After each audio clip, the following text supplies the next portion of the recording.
نحمدہ ونصلی علی رسولہ الکریم اما بعد۔ معزز سامعین، السلام علیکم ورحمۃ اللہ وبرکاتہ۔ حضرت امام ابو حنیفہ رحمۃ اللہ علیہ امت محمدیہ کا قابل فخر سرمایہ ہیں۔ حضرت امام ابو حنیفہ رحمۃ اللہ علیہ کو اللہ جل شانہ نے بے شمار خوبیوں سے نوازا تھا۔ آپ کے مشہور خصائص میں سے ایک خصلت آپ کی یہ بھی تھی کہ آپ کثیر العبادہ شخص تھے، بہت زیادہ اللہ جل شانہ کی عبادت کیا کرتے تھے۔ آپ کے متعلق تاریخ، رجال، تراجم، سیر کی کتابوں میں ایک واقعہ آتا ہے کہ حضرت امام ابو حنیفہ رحمۃ اللہ علیہ نے 40 سال تک عشاء کے وضو سے فجر کی نماز ادا فرمائی ہے، یعنی آپ ساری رات اللہ جل شانہ کی عبادت میں گزارتے تھے۔ اس روایت پر بعض لوگوں نے اعتراض کیا ہے۔ ابھی ہم انشاءاللہ آپ کے سامنے اس روایت کو سند کے ساتھ اور اس کی توثیق کے ساتھ بیان کریں گے اور اعتراضات کے مختصر جوابات آپ کے سامنے پیش کریں گے۔ ایک بہت بڑے امام گزرے ہیں، خطیب بغدادی رحمۃ اللہ علیہ۔ انہوں نے اپنی کتاب تاریخ بغداد میں ایک روایت نقل کی ہے سند کے ساتھ۔ پہلے آپ روایت کا متن سن لیں، اس کے بعد ہم انشاءاللہ سند کے راویوں پر گفتگو کریں گے۔ حضرت امام اسد بن عمر رحمۃ اللہ علیہ فرماتے ہیں، صلی ابو حنیفہ فیما حفظ علیہ صلاۃ الفجر بوضوء صلاۃ العشاء 40 سنہ۔ فرماتے ہیں کہ حضرت امام ابو حنیفہ رحمۃ اللہ علیہ نے 40 سال تک عشاء کے وضو سے فجر کی نماز ادا فرمائی ہے۔ یہ بات آپ سے نقل کی گئی ہے۔ تاریخ بغداد جلد نمبر 15 صفحہ نمبر 473۔ اس روایت کی سند حسن ہے، اس روایت کی مطابعت بھی ہے اور اس کے کئی شواہد بھی ہیں۔ اس روایت کی سند کے راویوں کے حالات سن لیں۔ پہلے راوی ہیں خطیب بغدادی، وہ تو بال اتفاق ثقہ ہیں۔ ان کے استاد ہیں علی بن المحسن المعدل۔ ان کے بارے میں علامہ ذہبی رحمۃ اللہ علیہ نے لکھا ہے کہ ان کا مقام سچائی کا مقام ہے۔ ان سے اوپر راوی ہیں ابو بکر احمد بن محمد بن یعقوب القاغدی۔ ان کے متعلق حضرت امام عتیقی فرماتے ہیں کہ وہ ثقہ تھے، تاریخ بغداد۔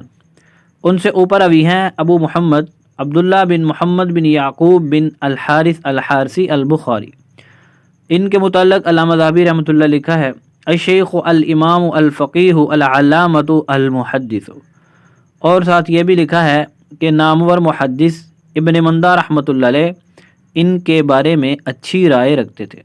یاد رہے کہ امام حارثی رحمۃ اللہ علیہ پر جرح مردود ہے اور ان کی توثیق کی راجح ہے۔ سیر اعلام النبلاء ذہبی کا یہ حوالہ ہے۔ ان سے اوپر راوی ہیں احمد بن الحسین البلخی، یہ مقبول راوی ہیں۔ ان سے 2 بندوں نے روایت کی ہے اور ان میں ایک امام دارقطنی رحمۃ اللہ علیہ بھی ہیں۔ اور ایسے راوی کی روایت کی اگر مطابعت مل جائے تو وہ روایت صحیح تصور کی جاتی ہے۔ ان کی مطابعت بھی موجود ہے، جیسا کہ ہم ابھی آپ کے سامنے بیان کریں گے۔ ان سے اوپر راوی ہیں حماد بن قریش البلخی، ان کو محدث ابن حبان نے ثقات میں ذکر کیا۔ اور ان سے اوپر راوی ہیں اس حدیث کے بنیادی راوی اسد بن عمر رحمۃ اللہ علیہ، یہ بھی ثقہ راوی ہیں۔ ان کے متعلق امام ابن سعد رحمۃ اللہ علیہ فرماتے ہیں کہ یہ کثیر الحدیث راوی تھے اور یہ ثقہ ہیں۔ اسی طرح امام ابن حجر رحمۃ اللہ علیہ نے بھی ان کو ثقہ قرار دیا ہے۔ اور محدث ابن عدی رحمۃ اللہ علیہ فرماتے ہیں کہ ان کی احادیث اور روایت بیان کرنے میں کوئی حرج نہیں ہے۔ خلاصہ یہ کہ اس روایت کے تمام راوی ثقہ ہیں اور بعض صدوق ہیں۔ اور اس روایت کی مطابعت میں ایک واضح روایت موجود ہے۔ اس روایت کو نقل کیا ہے حضرت امام ابو الحسن علی بن محمد بن نصر الدینوری رحمۃ اللہ علیہ، جن کی وفات ہے 468 ہجری کی، اور یہ صدوق حسن الحدیث راوی تھے۔ انہوں نے ایک کتاب لکھی ہے مناقب ابی حنیفہ، اس میں انہوں نے ایک روایت نقل کی ہے اپنی مکمل سند کے ساتھ، اور اس کا متن یہ ہے کہ ان ابا حنیفہ صلی صلاۃ الفجر بوضوء صلاۃ العشاء 40 سنہ، یعنی تاریخ بغدادی کی روایت کے جو الفاظ ہیں اس کے قریب قریب الفاظ امام دینوری رحمۃ اللہ علیہ نے نقل کیے ہیں اپنی کتاب مناقب ابی حنیفہ میں، اور انہوں نے اس روایت کو مکمل سند کے ساتھ نقل کیا ہے۔ اگر تاریخ بغداد کی سند کے کسی راوی میں کچھ کمزوری بھی ہو تو تب بھی کچھ حرج نہیں ہے، کیوں کہ اس کی مطابقت میں روایت موجود ہے، اور جب ایک روایت کی سندیں زیادہ ہو جائیں تو اس میں قوت پیدا ہو جاتی ہے اور وہ درجہ حسن تک پہنچتی ہے۔ تو اس سے معلوم ہوا کہ حضرت امام ابو حنیفہ رحمۃ اللہ علیہ بہت بڑے عبادت گزار تھے۔ آپ نے ایک بہت بڑا عرصہ، یاد رکھیں جو 40 سنہ ہے نا، اس کے دو مفہوم ہو سکتے ہیں۔ یا تو مطلب یہ ہے کہ 40 سال تک آپ عشاء کا وضو کیا، اس کے بعد عبادت میں مصروف رہے۔ عبادت کی کئی صورتیں ہوتی ہیں، جیسے سیکھنا سکھانا، قرآن پاک کی تلاوت کرنا، اللہ جل شانہ کا ذکر کرنا، نماز پڑھنا، کئی طریقے ہیں جن سے عبادت کی جا سکتی ہے۔ اور اسی طرح آپ نے پھر اسی وضو کے ساتھ فجر کی نماز ادا کی۔ یا تو 40 سال، 40 سے مراد 40 سال ہی ہیں، یا اس سے مراد ہے کہ لمبا عرصہ، لمبا وقت، دونوں طرح کے جملے ہی استعمال ہوتے ہیں۔ اور باقی کئی اور سندیں صحیح سندوں کے ساتھ موجود ہے کہ حضرت امام ابو حنیفہ رحمۃ اللہ علیہ بہت زیادہ عبادت کرتے تھے، جیسے کہ امام ابو یوسف رحمۃ اللہ علیہ فرماتے ہیں کہ آپ رات گزارتے تھے نماز میں، دعا میں، آہوزاری میں، تاریخ بغداد میں موجود ہے۔ حضرت امام یحییٰ بن ایوب فرماتے ہیں کہ آپ رات کو سوتے ہی نہیں تھے، عبادت میں اپنا وقت گزارتے تھے۔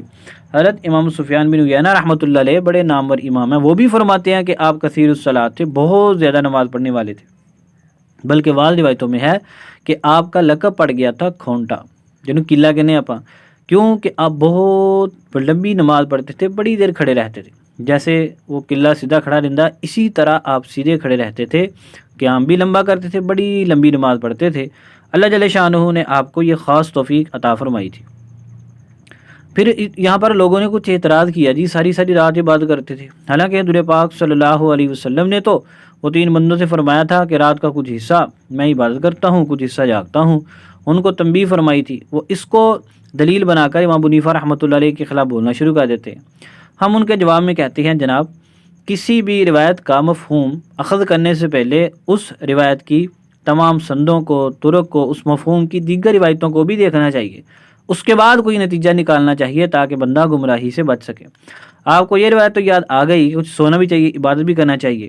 اس کے علاوہ جو اور روایتیں ہیں صحیح بخاری کے اندر، حضرت عائشہ رضی اللہ تعالیٰ عنہ کی، حضرت مغیرہ بن شعبہ رضی اللہ تعالیٰ عنہ کی، کہ آپ صلی اللہ علیہ وسلم رات کو اتنی لمبی نماز پڑھتے تھے کہ آپ صلی اللہ علیہ وسلم کی پنڈلیوں پر ورم آ جاتا تھا۔ آپ صلی اللہ علیہ وسلم اتنا لمبا قیام فرماتے تھے کہ آپ صلی اللہ علیہ وسلم کے پاؤں پھٹ جاتے تھے، تو کتنی لمبی نماز پڑھتے تھے۔ تو اس جیسی روایتوں کے متعلق لکھتے ہیں حضرت علامہ ابن حجر عسقلانی رحمۃ اللہ علیہ، جو کہ صحیح بخاری کے نامور شارح ہیں، وہ فرماتے ہیں اخرج البخاری هذا الحدیث، اس حدیث کو اس لیے بیان کیا ہے لینبہ علی ان قیام جمیع اللیل غیر مکروہ، یہ بات بیان کرنے کے لیے کہ تمام رات نماز پڑھنا مکروہ نہیں ہے۔ اس بارے کو غور سے دیکھیں، ہر امام بخاری نے جو روایتیں نقل کی ہیں نبی پاک صلی اللہ علیہ وسلم کی لمبی نماز پڑھنے کی، اس کے تحت علامہ ابن حجر نے لکھا کہ اس حدیث کو امام بخاری کے لانے کا مقصد ہی یہ بتلانا ہے کہ ساری رات عبادت کرنا، نماز پڑھنا مکروہ نہیں ہے۔ تو اس لیے ایک روایت کو دیکھ کر امام ابو حنیفہ فتویٰ لگانا غلط ہے۔ حضرت امام ابو حنیفہ رحمۃ اللہ علیہ تو اللہ کی بہت زیادہ عبادت کرتے تھے، جیسے نبی پاک صلی اللہ علیہ وسلم لمبی لمبی نماز پڑھتے تھے۔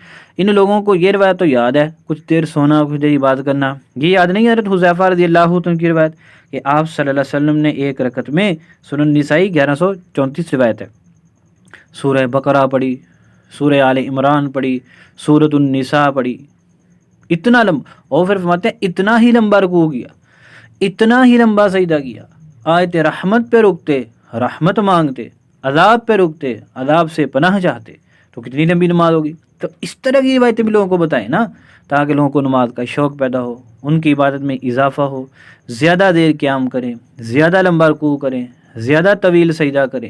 تو اس طرح کی روایتیں لوگوں کو بتانا اپنی گروہ میں داخل کرنے کے لیے، اور اس طرح بزرگوں کی جو زیادہ عبادت ہے ان سے ان کو متنفر کرنا، ان کو بدظن کرنا، یہ بری بات ہے۔ خلاصہ یہ ہے کہ حضرت امام ابو حنیفہ رحمۃ اللہ علیہ سے یہ روایت ثابت ہے کہ آپ نے 40 سال تک عشاء کے وضو سے فجر کی نماز پڑھی ہے۔